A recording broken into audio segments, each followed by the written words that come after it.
Hi, welcome to Exercise for Beginners, where I teach you how to get started if you've never started before.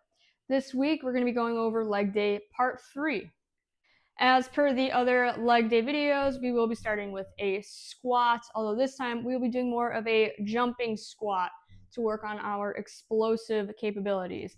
I will preface, if you don't feel comfortable going up into a full jump from the bottom of a squat, just go into like a calf raise, right? So our jump squats, we're going to go down, explode up. All right, like I said, if that's too difficult, you're going to go down into a squat, calf raise, squat, calf raise. So easy modification there. If for the squat calf raise you still feel like you need a little bit of support, use like a foam roller or a chair or something. All right, so let me just show you one more time. Squat jump, down, explode.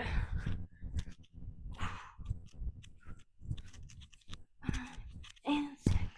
Want to make sure you're keeping your core tight. All right.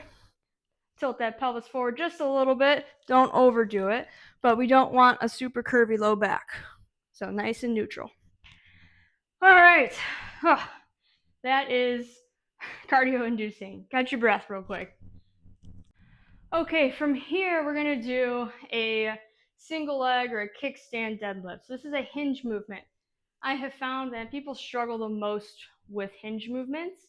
So what tends to happen, I show people, I'll show you from the side because that's the easiest way to view it. With a hinge, like a deadlift type hinge, you're supposed to push your hips back.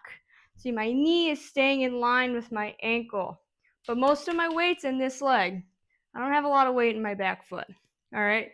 So what ends up happening is people see this and they automatically think I'm just bending over, right? That's not what we want.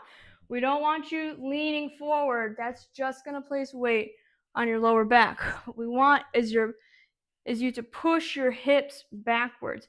You should almost start to feel your weight start to sit into your heel. All right? Now, long term, you want to use your whole foot. But to know that you're on the right track, knee stays in line with that ankle, and then you're pushing those hips back. All right? If I were to lift my foot, only about 10% of my weight's on that back foot. So let me show you a few in a row here. Sit back, come up. You can also see I have a nice flat spine. So you should feel it through your hamstring here and in your glute, maybe even in your like side glute, your glute med.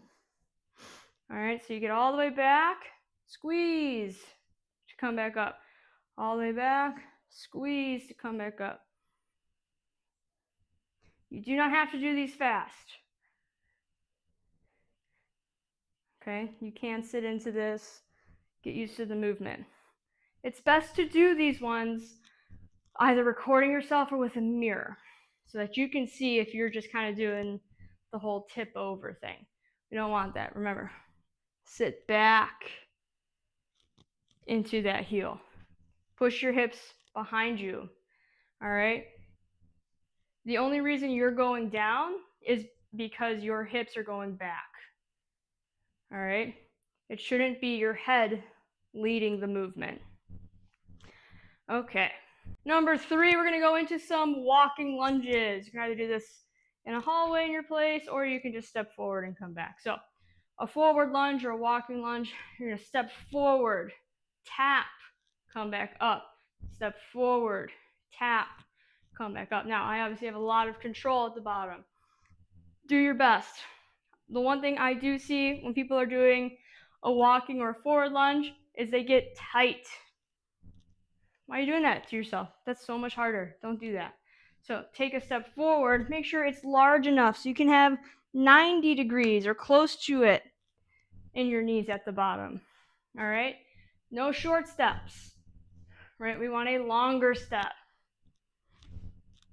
Longer step. And again, make sure you push off and up with your full foot. All right? Full foot's on the ground. Push up with that full foot. Take a step back.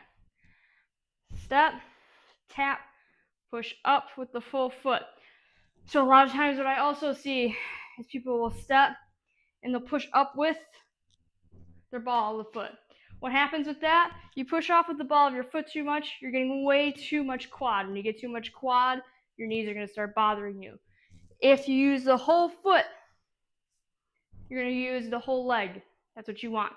You don't want to just use your quad, you want to use the quad and the hamstring.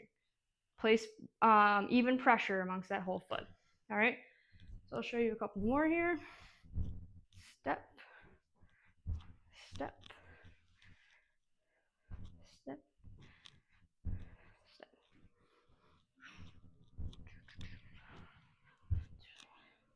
All right, last but not least, keep it easy. Just some in-place calf raises. Do as many as you can. Higher reps is always the way with these. These as well, also better to do without shoes on. You get more activation in your feet that way, which will help with your stability and some other movements. So yeah, just in place, hold on to something. I don't necessarily need you to work on your balance with this. You're just working on your calves. So if you need to hold on to something, please do. All right, that is all for this week's episode of Exercise for Beginners. Tune in every week on Tuesdays for some new content where I will lead you through how to get started. I hope you enjoyed this. Subscribe to my channel if you liked it. Thanks.